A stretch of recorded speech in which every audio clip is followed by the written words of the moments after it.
हाल ही में मनरेगा में ऐप आधारित अटेंडेंस के चलते 100 दिन का विरोध प्रदर्शन किया गया है।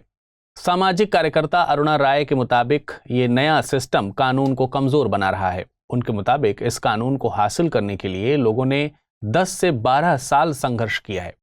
दरअसल ग्रामीणों को रोजगार देने वाला ये कानून ऐप आधारित व्यवस्था के चलते प्रभावित हो रहा है। कई बार नेटवर्क संबंधी समस्या के चलते ऐप काम नहीं करता और लोगों को पेमेंट का नुकसान उठाना पड़ता है। सरकार ने डिजिटल अटेंडेंस को मई 2021 से पायलट प्रोजेक्ट के तौर पर शुरू किया था। तब 20 या उससे ज्यादा मजदूरों वाली साइट पर लागू किया गया था। 1 जनवरी 2023 से इसे यूनिवर्सल कर दिया गया है। डिजिटल तौर पर अटेंडेंस NMMS यानी नेशनल मोबाइल मॉनिटरिंग सिस्टम के जरिए कैप्चर की जाती है। इसमें रियल टाइम मॉनिटरिंग के साथ जियो टैग्ड फोटोग्राफ अटैच की जा सकती है। जियो टैगिंग से मतलब है कि किसी फोटो या वीडियो में जियोग्राफिक इंफॉर्मेशन मसलन अक्षांश और देशांतर की जानकारी जोड़ दी जाती है, जो कि लोकेशन की सही जानकारी मुहैया कराते हैं। गौरतलब है कि अरुणा रॉय एक सामाजिक कार्यकर्ता हैं। वे मजदूर किसान शक्ति संगठन के संस्थापक भी हैं। साथ ही उन्हें RTI एक्ट 2005 लागू करवाने के लिए भी जाना जाता है। इसके अलावा उनकी भूमिका राइट टू वर्क कैंपेन में भी रही, जिसमें फाइनली मनरेगा कानून को अस्तित्व में लाया गया। आपको बता दें कि मनरेगा के तहत वित्तीय वर्ष में ग्रामीण परिवार को न्यूनतम 100 दिनों का गारंटीड वेज एम्प्लॉयमेंट मुहैया कराया जाता है। ग्रामीण परिवार के वयस्क सदस्य अपनी इच्छा से अनस्किल्ड मैनुअल वर्क करने को राजी हों। मनरेगा के मुख्य मकसद हैं पंचायती राज संस्थानों को मजबूती प्रदान करना, सामाजिक समावेशन सुनिश्चित करना, गरीब परिवारों के लिए आजीविका के संसाधन मुहैया कराना। भारतीय संसद ने Mahatma Gandhi national rural employment guarantee act को 23 अगस्त 2005 को पारित किया था। यह एक्ट लागू 2 फरवरी 2006 को हुआ था। NSO यानी नेशनल स्टैटिस्टिकल ऑफिस ने PLFS यानी पीरियोडिक लेबर फोर्स सर्वे जारी किया है। इसके मुताबिक बेरोजगारी दर 5 सालों में सबसे ज्यादा कम 4.1% दर्ज की गई है। वर्ष 2021-22 के दौरान बेरोजगारी दर में शहरी और ग्रामीण दोनों ही क्षेत्रों में कमी आई है। जहां ग्रामीण क्षेत्र में बेरोजगारी 3.2%, तो शहरी क्षेत्र में 6.3% दर्ज की गई है। ग्रामीण महिलाओं में बेरोजगारी दर ग्रामीण पुरुषों की तुलना में कम आंकी गई है। ग्रामीण महिलाओं में बेरोजगारी 2.1%, तो ग्रामीण पुरुषों में बेरोजगारी 3.8% दर्ज की गई। वहीं शहरी क्षेत्र में स्थिति उल्टी है। शहरी क्षेत्र में पुरुषों में बेरोजगारी महिलाओं की तुलना में कम है। शहरी क्षेत्रों में महिलाओं में बेरोजगारी 7.9%, तो पुरुषों में 5.8% है।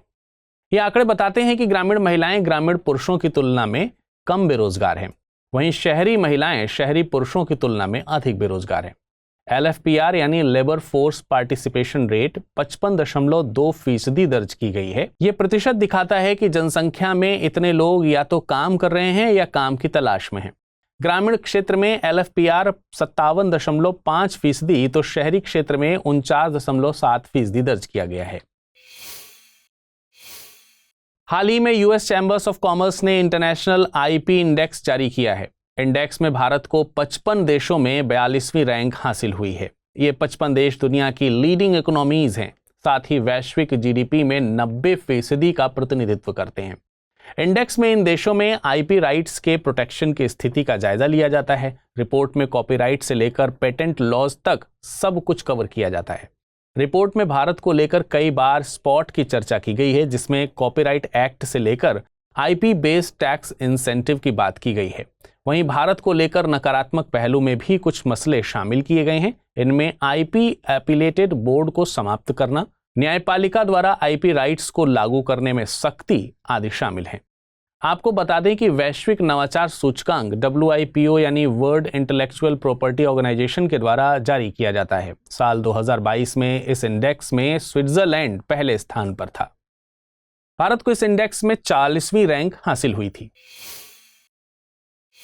यूक्रेन और रूस युद्ध का 1 साल पूरा हो गया है। युद्ध की शुरुआत करने के चलते FATF ने रूस को संस्था से बेदखल कर दिया है। FATF के मुताबिक रूस ने युद्ध को बढ़ावा देकर संस्था के सिद्धांतों का उल्लंघन किया है। ऐसा पहली बार हुआ है कि FATF से किसी सदस्य को बेदखल किया गया हो। रूस की बेदखली के मायने ये हैं कि रूस सदस्य तो बना रहेगा, लेकिन FATF की बैठकों से इसे वंचित कर दिया गया है। साथ ही FATF के डॉक्यूमेंट्स तक इसकी पहुंच नहीं रह सकेगी। FATF एक ग्लोबल फाइनेंशियल क्राइम वॉचडॉग है। यह एक अंतर सरकारी संस्था है जो मनी लॉन्ड्रिंग और टेररिज्म फाइनेंसिंग से निपटने के लिए काम करती है। ये संस्था इन चुनौतियों से निपटने के लिए वैश्विक मानक बनाती है, साथ ही देशों से इन मानकों का पालन करवाने की व्यवस्था भी करती है। FATF का मुख्यालय पेरिस में है। भारत FATF का सदस्य साल 2010 से है। यूक्रेन इसका सदस्य नहीं है।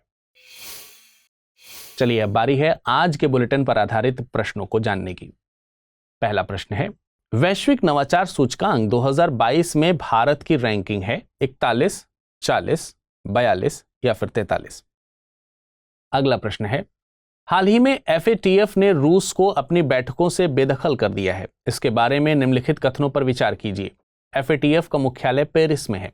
यह संस्था मनी लॉन्ड्रिंग और टेररिज्म फंडिंग को रोकने का काम करती है। उपयुक्त में से सही कथन या कथनों का चुनाव कीजिए। केवल एक, केवल दो, एक और दो दोनों, ना तो एक ना ही दो। चलिए अब बात करते हैं पिछले बुलेटिन पर पूछे गए प्रश्न के बारे में और जानते हैं उनके सही उत्तर। पहला प्रश्न था, प्रधानमंत्री किसान सम्मान निधि का प्राथमिक उद्देश्य क्या है? किसानों के लिए ऋण माफी, किसानों की वित्तीय सहायता मुहैया कराना, आदर्श किसानों को सम्मानित करना, किसानों को निःशुल्क उर्वरक मुहैया कराना। इसका सही जवाब है विकल्प बी, यानी किसानों को वित्तीय सहायता मुहैया कराना। अगला प्रश्न था, निम्नलिखित कथनों पर विचार कीजिए। निपुण भारत कौशल विकास मंत्रालय द्वारा जारी की गई पहल है। करनाल का युद्ध नादिर शाह और मोहम्मद शाह के बीच हुआ था। उपयुक्त में से सही कथन या कथनों का चुनाव कीजिए। केवल एक, केवल दो, एक और दो दोनों, ना तो एक ना ही दो। इसका सही जवाब है विकल्प बी, निपुण भारत शिक्षा मंत्रालय द्वारा शुरू की गई पहल है। 28 फरवरी को राष्ट्रीय विज्ञान दिवस मनाया जाता है। इस दिन को मनाने की घोषणा साल 1986 में राजीव गांधी सरकार के समय में की गई थी। इस साल की theme global science for global wellbeing रखी गई है। यह दिन रमन प्रभाव की खोज की घोषणा को मनाने के लिए किया जाता है। रमन प्रभाव की खोज सर CV रमन के द्वारा की गई थी। इस खोज के लिए उन्हें साल 1930 में नोबेल पुरस्कार से भी सम्मानित किया गया था। वे नोबेल पुरस्कार पाने वाले पहले भारतीय वैज्ञानिक थे। सर CV रमन ने अनेक ठोस और तरल पदार्थों पर प्रकाश की किरण के प्रभाव का अध्ययन किया। उन्होंने पाया कि जब एक वर्णी प्रकाश की किरण किसी तरल या ठोस रवेदार पदार्थ से गुजरती है तो गुजरने के बाद उसके वर्ण में परिवर्तन आ जाता है। इसके पीछे की वजह यह है कि जब एक वर्णी प्रकाश के फोटॉन तरल या ठोस पदार्थ से गुजरते हैं तो उनके अणुओं से टकराते हैं। इस टकराव के चलते वे ऊर्जा का कुछ अंश या तो खो देते हैं या पा जाते हैं।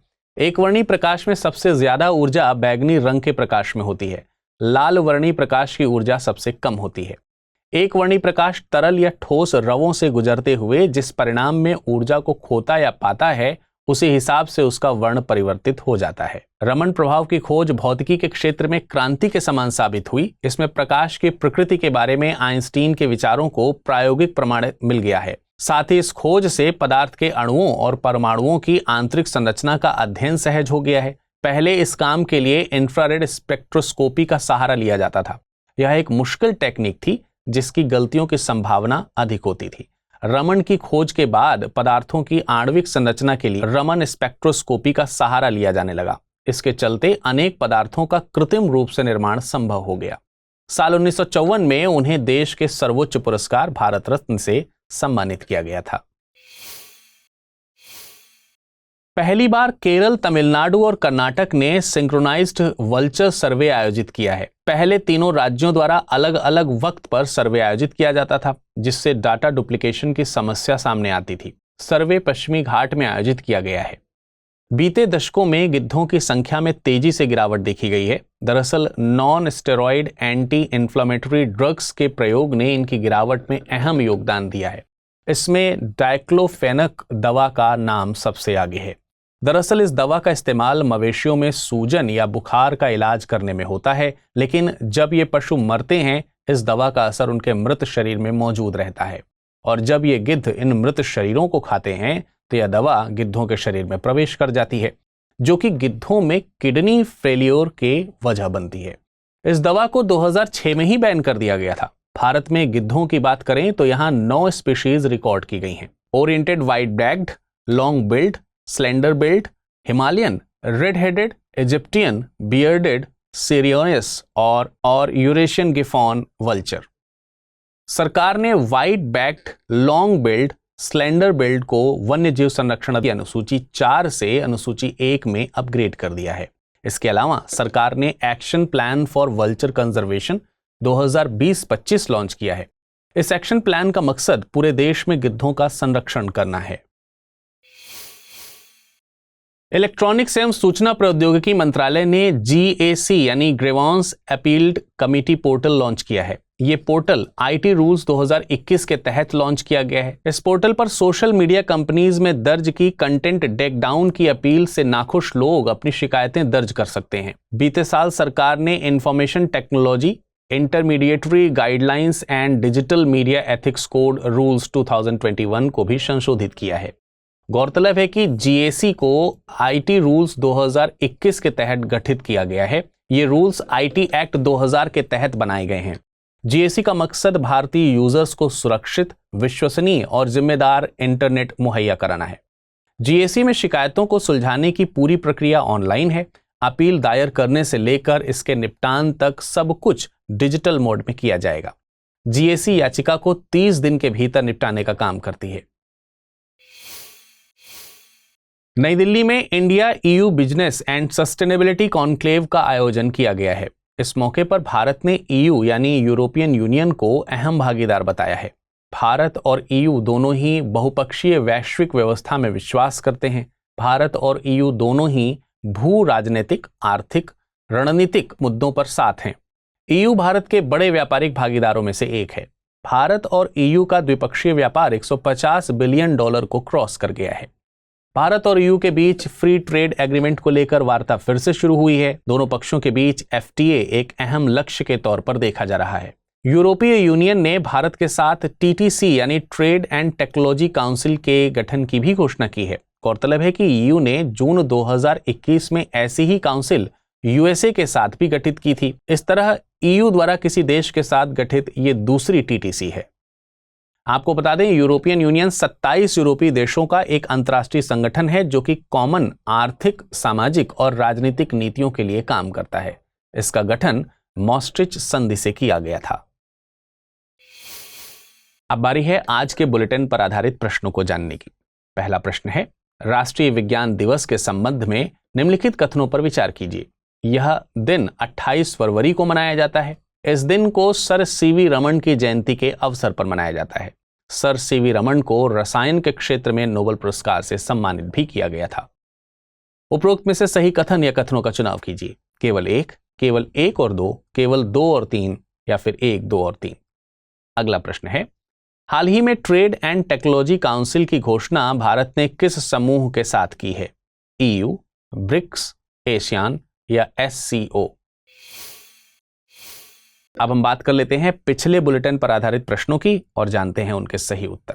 पहला प्रश्न है, वैश्विक नवाचार सूचकांक 2022 में भारत की रैंकिंग है 41, 40, 42 या फिर 43? इसका सही जवाब है विकल्प B। अगला प्रश्न था, हाल ही में FATF ने रूस को अपनी बैठकों से बेदखल कर दिया है। इसके बारे में निम्नलिखित कथनों पर विचार कीजिए। FATF का मुख्यालय पेरिस में है। यह संस्था मनी लॉन्ड्रिंग और टेररिज्म फंडिंग को रोकने का काम करती है। उपयुक्त में से सही कथन या कथनों का चुनाव कीजिए।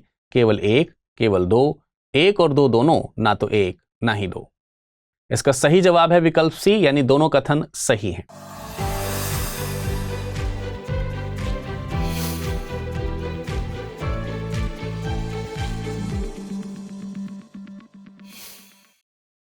एक मार्च को दुनिया भर में जीरो डिस्क्रिमिनेशन डे मनाया गया। यह दिन दुनिया में प्रचलित हर तरह के भेदभाव के खिलाफ आवाज उठाने की बात करता है। इस साल की थीम सेव लाइव्स डिस्क्रिमिनलाइज रखी गई है।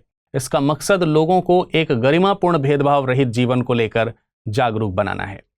इस दिन को यूनाइटेड नेशंस द्वारा पहली बार 1 मार्च 2014 को मनाया गया था। इसे UNAIDS द्वारा जीरो डिस्क्रिमिनेशन कैंपेन के चलते मनाया गया था। ये कैंपेन एड्स रोगियों के साथ होने वाले भेदभाव को खत्म करने के लिए शुरू किया गया था। शुरुआत में जीरो डिस्क्रिमिनेशन डे को एड्स रोगियों के लिए समाज को समावेशी बनाने के मकसद से शुरू किया गया था। बाद में इसे हर तरह के भेदभाव को दूर करने की बात को शामिल कर लिया गया। आपको बता दें, दुनिया के कई देशों में कुछ ऐसे कानून बनाए जाते हैं जो लोगों के साथ किसी विशेष धर्म, समुदाय, लिंग का होने की वजह से भेदभाव करते हैं। उनका समाज के बनाए किसी खांचे से अलग होना भर ही उनके मौलिक अधिकारों से वंचित कर देता है। ये दिन दुनिया को सबके बराबर होने की बात सिखाने के लिए मनाया जाता है। भारतीय संविधान के अनुच्छेद 15 के मुताबिक राज्य किसी नागरिक के प्रति केवल धर्म, मूलवंश, जाति, लिंग या जन्म स्थान के आधार पर भेदभाव नहीं करेगा।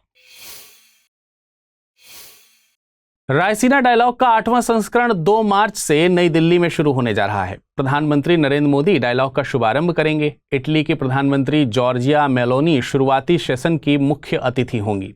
साल 2023 के लिए इस डायलॉग की theme provocation, uncertainty, turbulence, lighthouse in tempest रखी गई है।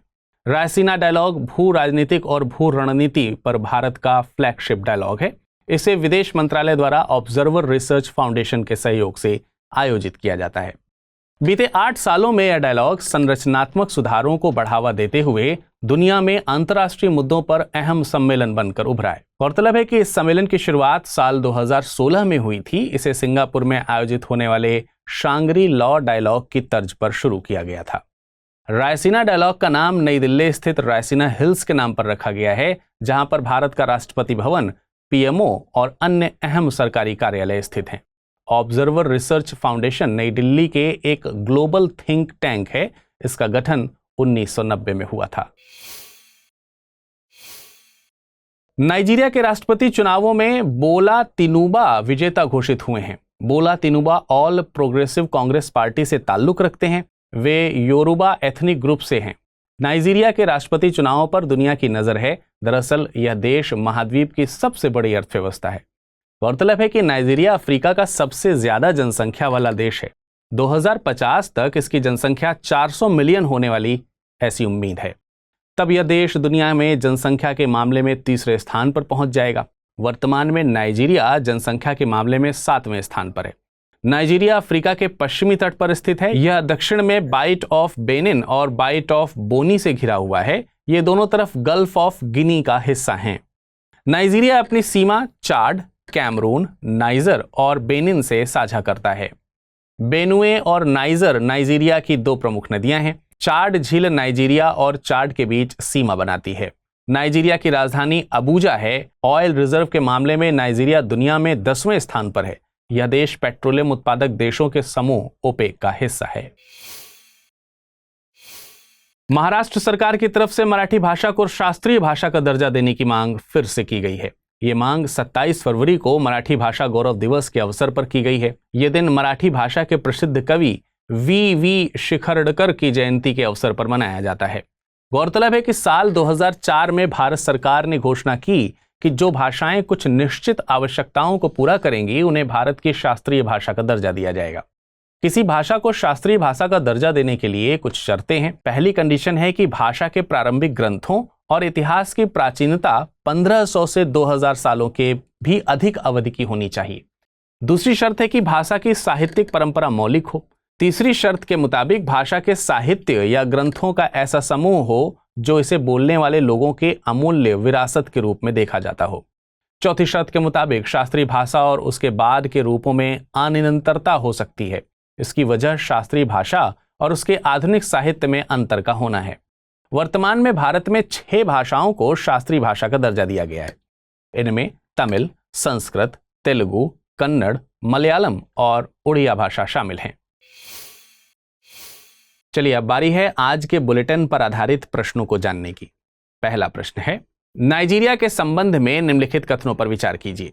नाइजीरिया अफ्रीका महाद्वीप में क्षेत्रफल के लिहाज से सबसे बड़ा देश है। इसकी राजधानी अबूजा है। यह अफ्रीका के पूर्वी तट पर स्थित देश है। उपयुक्त में से सही कथन या कथनों का चुनाव कीजिए। केवल 1 और 2, केवल 2, केवल 2 और 3, 1, 2 और 3। अगला प्रश्न है, रायसीना डायलॉग के संबंध में निम्नलिखित कथनों पर विचार कीजिए। साल 2023 की theme provocation, uncertainty, turbulence, light house in tempest रखी गई है। इसकी शुरुआत साल 2016 से हुई थी। सही कथन या कथनों का चुनाव कीजिए। केवल 1, केवल 2, 1 और 2 दोनों, ना तो 1 ना ही 2। चलिए अब जान लेते हैं पिछले बुलेटिन पर आधारित प्रश्नों को और उनके सही उत्तरों को। पहला प्रश्न था, राष्ट्रीय विज्ञान दिवस के संबंध में निम्नलिखित कथनों पर विचार कीजिए। यह दिन 28 फरवरी को मनाया जाता है। इस दिन को सर सीवी रमन की जयंती के अवसर पर मनाया जाता है।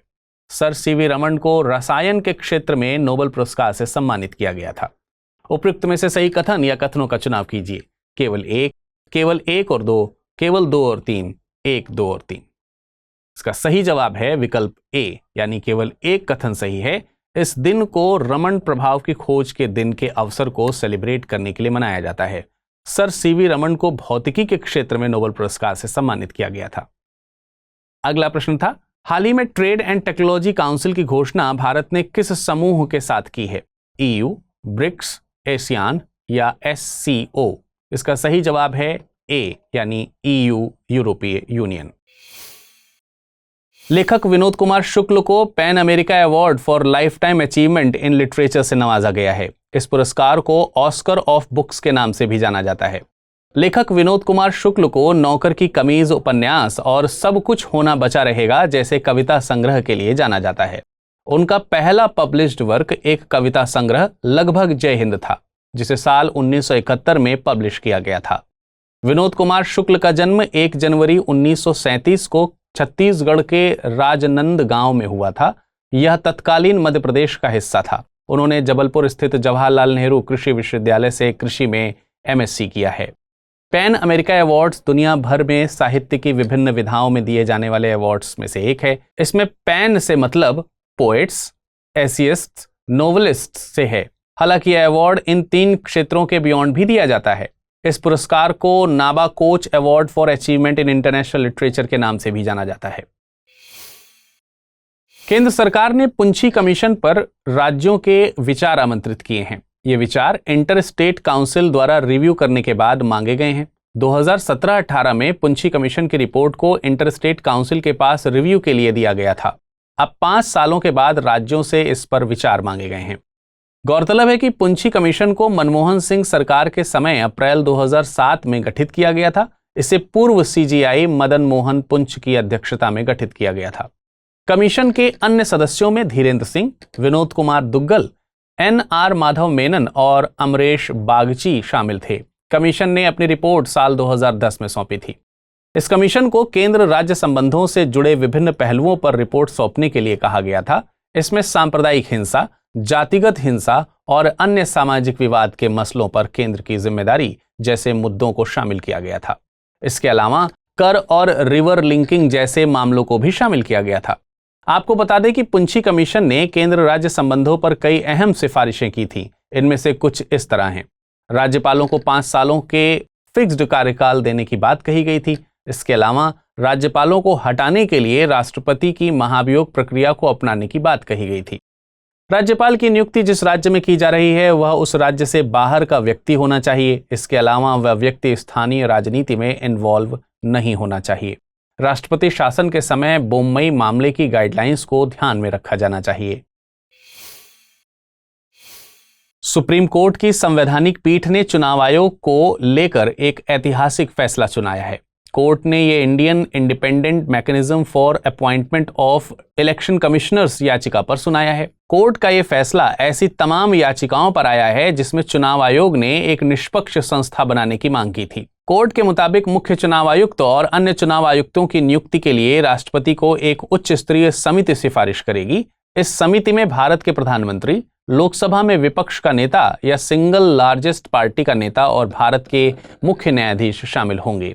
इसके अलावा कोर्ट ने संसद से चुनाव आयोग को व्यय संबंधी मामलों के लिए एक स्वतंत्र सचिवालय मुहैया कराने की सिफारिश की थी, जिससे इसे सरकार से वित्तीय तौर पर भी स्वतंत्र किया जा सके। गौरतलब है कि अभी तक मुख्य चुनाव आयुक्त और अन्य चुनाव आयुक्तों की नियुक्ति राष्ट्रपति द्वारा की जाती है। राष्ट्रपति ये नियुक्ति प्रधानमंत्री की अध्यक्षता वाली काउंसिल ऑफ मिनिस्टर्स की सलाह पर करता है। आपको बता दें कि निर्वाचन आयोग एक स्थायी व स्वतंत्र निकाय है। संविधान सभा के भाग 15 के अनुच्छेद 324 में इसका वर्णन है। इसके पास संसद, राज्य विधानमंडल, राष्ट्रपति व उपराष्ट्रपति के पदों के लिए संचालन, निर्देशन व नियंत्रण की जिम्मेदारी है। यह एक अखिल भारतीय संस्था है क्योंकि केंद्र व राज्य सरकार दोनों के लिए समान होती है। इसके कार्यों की बात करें तो निर्वाचक नामावली तैयार करना और मतदाताओं को पंजीकृत करना शामिल है। निर्वाचन की तिथि और समय सारणी निर्धारित करना एवं नामांकन पत्रों का परीक्षण करना भी शामिल है। राजनीतिक दलों को मान्यता प्रदान करना एवं निर्वाचन चिन्ह आवंटित करना, इसके अलावा राजनीतिक दलों को मान्यता प्रदान करने और चुनाव चिन्ह देने के मामले में हुए विवाद के समाधान के लिए न्यायालय की तरह काम करना भी चुनाव आयोग के कामों में शामिल है। यूनाइटेड किंगडम ने यूरोपियन यूनियन के साथ विंडसर समझौता किया है। यह समझौता उत्तरी आयरलैंड प्रोटोकॉल की जगह लेगा। यह समझौता उत्तरी आयरलैंड में व्यापार को नियंत्रित करने के मकसद से लाया गया है। गौरतलब है कि यूके का हिस्सा उत्तरी आयरलैंड यूरोपियन यूनियन के सदस्य आयरलैंड के साथ सीमा साझा करता है। जब तक दोनों यूरोपियन यूनियन का हिस्सा थे तब तक कोई समस्या नहीं थी। ब्रेग्जिट के बाद व्यापार संबंधी नियमों में समस्या आ रही है। अब यहां पर कुछ शब्दों के मतलब जान लेना जरूरी है।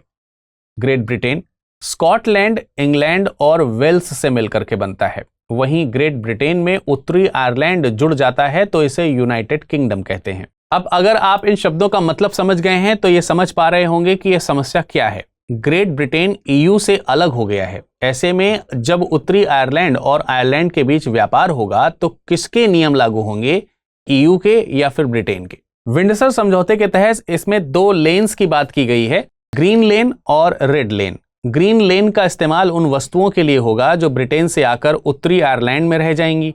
वहीं रेड लेन का इस्तेमाल ईयू जाने वाली वस्तुओं के लिए किया जा सकेगा। आइए अब नजर डालते हैं आज के बुलेटिन पर आधारित प्रश्नों पर। पहला प्रश्न है, खबरों पर रहा विंडसर समझौता किस क्षेत्र से संबंधित है? यूरोप, मध्य एशिया, दक्षिण एशिया या फिर उत्तरी अफ्रीका?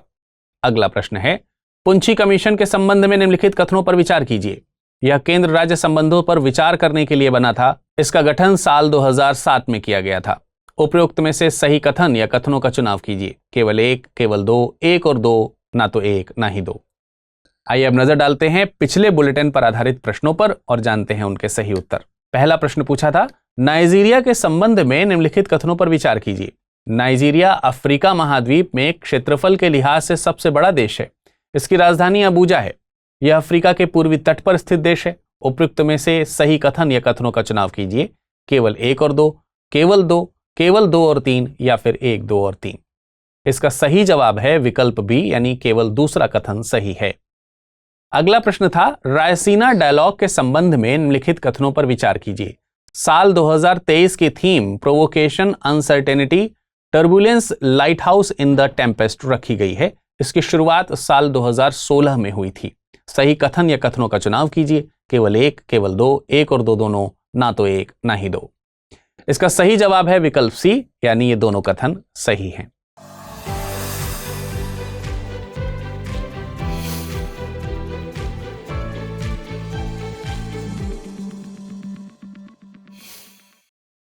तीन मार्च को मना दुनिया भर में विश्व वन्यजीव दिवस।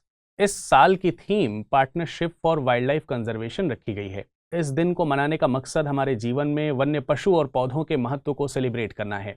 इस दिन को 3 मार्च को मनाने के पीछे का मकसद है साइट्स की स्थापना। साइट्स यानी conservation on international trade in endangered species of wild fauna and flora पर 3 मार्च 1973 को हस्ताक्षर किए गए थे। इस विश्व वन्यजीव दिवस पर साइट्स की स्थापना के भी 50 साल पूरे हो गए हैं।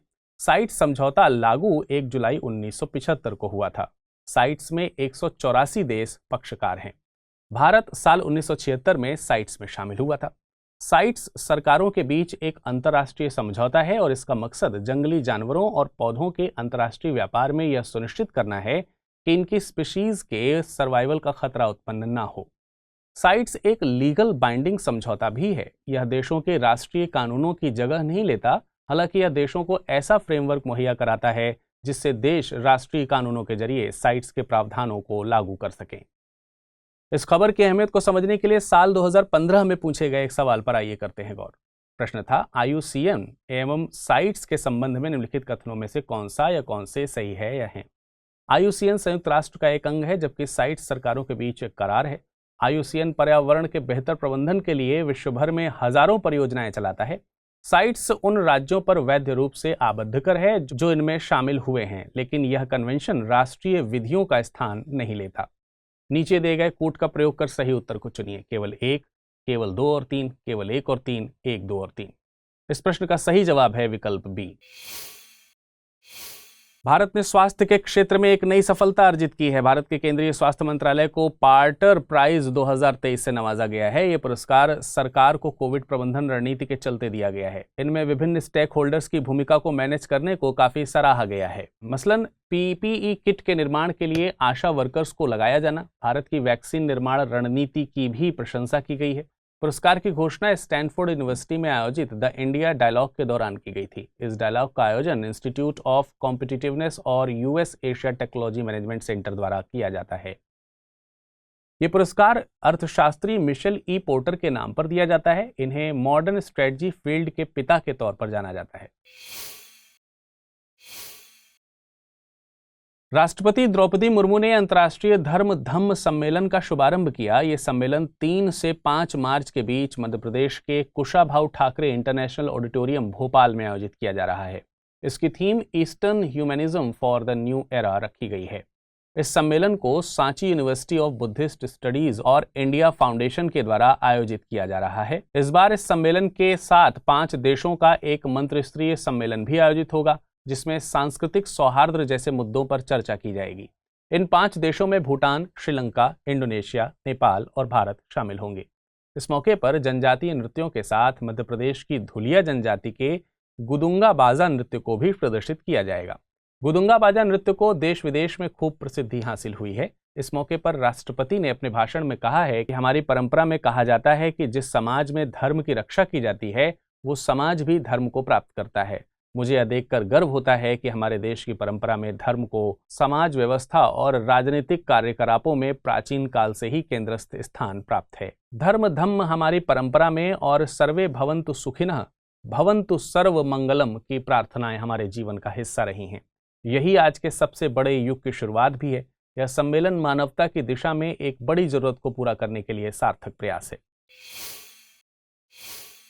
जीईएम की पहल स्वायत्त ने खूब सफलता हासिल की है। हाल ही में इस सफलता को मनाने के लिए एक कार्यक्रम का आयोजन किया गया था।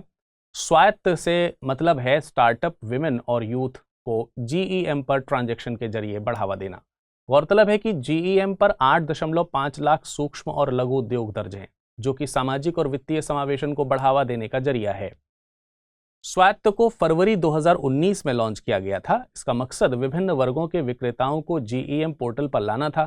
इस पोर्टल ने महिलाओं, दिव्यांगजनों और जनजातियों को अपनी वस्तुएं सीधे सरकार को बेचने का समाधान मुहैया कराया है। आपको बता दें कि जीईएम यानी गवर्नमेंट ई मार्केट प्लेस एक ऑनलाइन पोर्टल है, जिस पर सरकारी विभाग, संस्थाएं और पीएसयू अपने जरूरत की वस्तुओं और सेवाओं की खरीद कर सकते हैं। यह पारदर्शिता और खरीद में आसानी जैसी सुविधाओं पर काम करता है। इसे 9 अगस्त 2016 को वाणिज्य एवं उद्योग मंत्रालय के द्वारा लॉन्च किया गया था। यह सरकार की मिनिमम गवर्नमेंट मैक्सिमम गवर्नेंस की अवधारणा पर आधारित है। चलिए अब समय है आज के बुलेटिन पर आधारित प्रश्नों को जानने का। पहला प्रश्न है, साइट्स के संबंध में निम्नलिखित कथनों पर विचार कीजिए। यह एक अंतर सरकारी समझौता है। यह विधिक तौर पर बाध्यकारी है। भारत इसमें पक्षकार नहीं है। नीचे दिए गए कूटों का प्रयोग कर सही उत्तर चुनिए। केवल 1 और 2, केवल 2 और 3, केवल 1 और 3, 1, 2 और 3। अगला प्रश्न है, खबरों में नहीं स्वायत्त पहल संबंधित है। NITI Aayog, government e market place, SEBI या फिर आरबीआई। अब बात करते हैं पिछले बुलेटिन पर आधारित प्रश्नों की और जानते हैं उनके सही उत्तर। पहला प्रश्न था, खबरों में रहा विंडसर समझौता किस क्षेत्र से संबंधित है? यूरोप, मध्य एशिया, दक्षिण एशिया, उत्तरी अफ्रीका। इसका सही जवाब है विकल्प ए। अगला प्रश्न था, पुंछी कमीशन के संबंध में निम्नलिखित कथनों पर विचार कीजिए। यह केंद्र राज्य संबंधों से विचार करने के लिए बना था। इसका गठन साल 2007 में किया गया था। उपयुक्त में से सही कथन का या कथनों का चुनाव कीजिए। केवल 1, केवल 2, 1 और 2 दोनों, ना तो 1 ना ही 2। इसका सही जवाब है विकल्प सी, यानी दोनों कथन सही है।